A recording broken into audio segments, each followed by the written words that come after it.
Hello everyone, আমি সুস্মিতা। তো সকালবেলা আমি আর সুদীপ তো বেরিয়ে পড়েছি। তোমরা জানোই আমরা ঘুরতে যাচ্ছি, আগের ব্লগগুলো তো দেখেছো, কিন্তু কোথায় যাচ্ছি তার জন্য তোমাদের ব্লগটাকে পুরোটাই দেখতে হবে। এখন বাজে 6টা, আমরা 6টার সময় বাইক স্টার্ট করলাম। ঘুম থেকে উঠে গিয়েছিলাম 4টের সময় উঠে, যেহেতু কালকে রাত্রিবেলায় ঘুরে টুরে এসে শপিং করে এসে সব গুছিয়ে রেখেছিলাম, সকালে উঠে ফ্রেশ ট্রেশ হয়েই চা খেয়ে আমরা বেরিয়ে পড়েছি 6টায়, একদম পাক্কা ডট 6টায় বেরিয়েছি আমরা। যাচ্ছি আমরা বাইক নিয়ে, তোমরা এতক্ষণে দেখে বুঝতেই পেরেছো হেলমেট পরেছি সুদীপ্ত আর আমরা যাচ্ছি বাইক নিয়ে। আর সকালবেলায় রাস্তায় বেরোনোর তো মজাই আলাদা। রাস্তা ফাঁকা আর ঠান্ডা ঠান্ডা হাওয়া দিচ্ছে, খুবই দারুণ ওয়েদার। দেখো আমরা এখন বেরিয়ে পড়েছি, তো দেখতে থাকো ব্লগটা পুরোটা। তুমি কিভাবে গিয়েছো?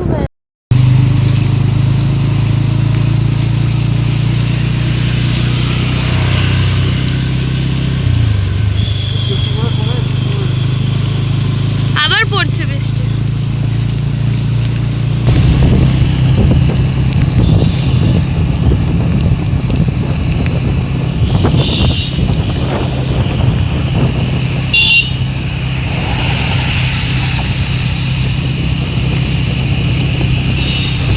তো মাঝখানে বৃষ্টি নেমে দিয়েছিল, আমরা একটা জায়গায় দাঁড়িয়ে দুজনেই রেনকোট পরে নিয়েছিলাম। বৃষ্টির ওয়েদার, তাই রেনকোট ক্যারি করতেই হবে, যেখানে দুজনে পরে নিয়ে দাঁড়ানো তো যাবে না, তো তাড়াতাড়ি বেরিয়ে পড়েছিলাম।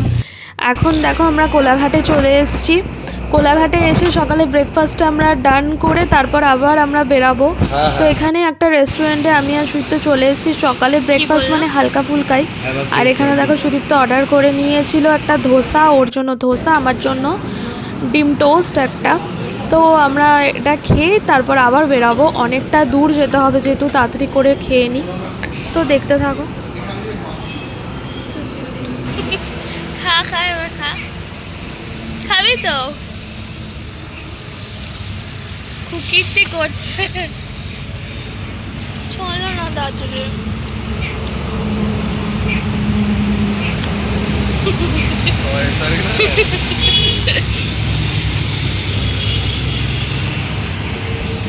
চলো, আধা ঘন্টার উপরে হয়ে গেছে। রেইনকোটটা পরালো, আধা ঘন্টা গরম লাগছে। এক্ষুনি হাওয়া, গাড়ি চলবে, হাওয়া লাগবে। চলো পড়ো।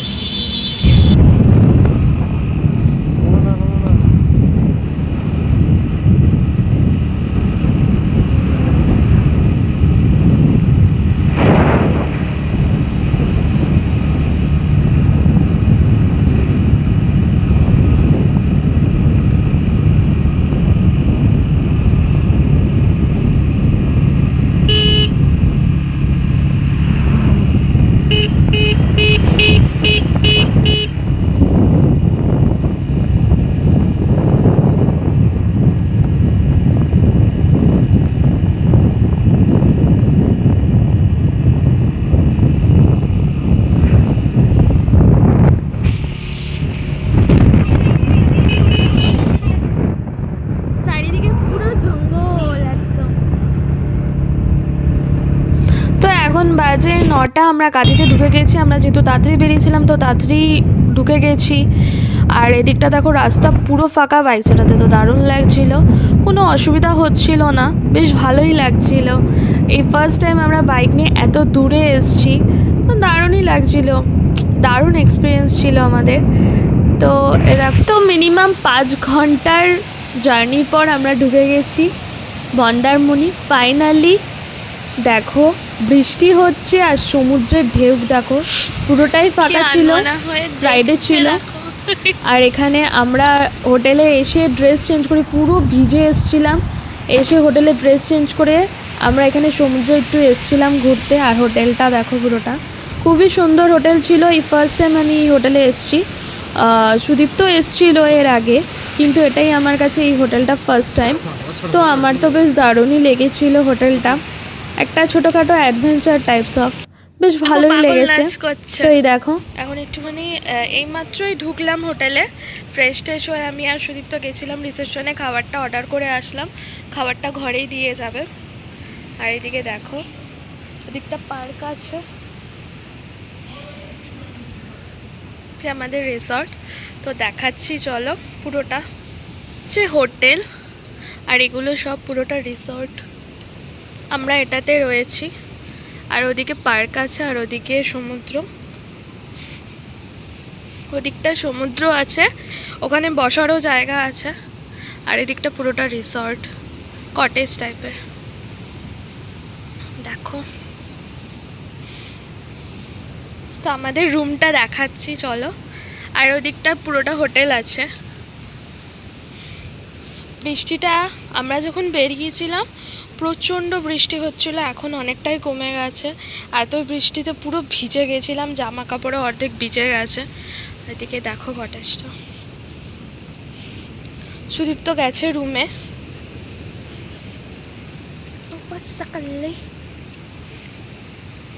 এটা আমাদের রুম। তার আমি ভিডিও করেছি।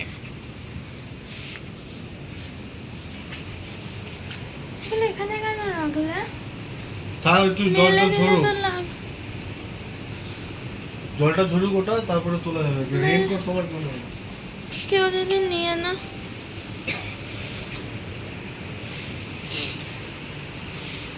এটা কথা বল না, প্লিজ বলে রাখো না। তুমি কি এখানে ঘুমাতে এসেছো?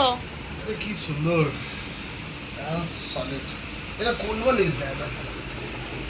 লাইটটা জ্বালাও। চলো লাইট জ্বালবো। লাইটের কথা অন্ধকার অন্ধকার লাগছে কেন?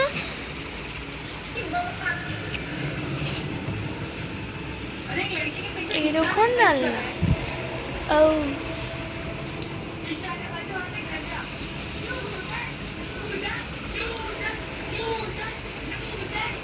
কি খাবার অর্ডার করেছো? চিংড়ি মাছ। তোমার চিংড়ি আমার পাদ্য। আর আর কিছু না, শুধু এক পিস কি দিয়ে খাবো? আর এক পিস পাদ্য দেবো। ভাত দিয়ে? না, শুধু এক পিস চিংড়ি আছে। বলো না, শুধু চিংড়ি আর পাবদা খাওয়া যায় নাকি? খাও। বলো। আরে টিভি বন্ধ করো। বলো, ভাত দিয়ে খাবো? বলো।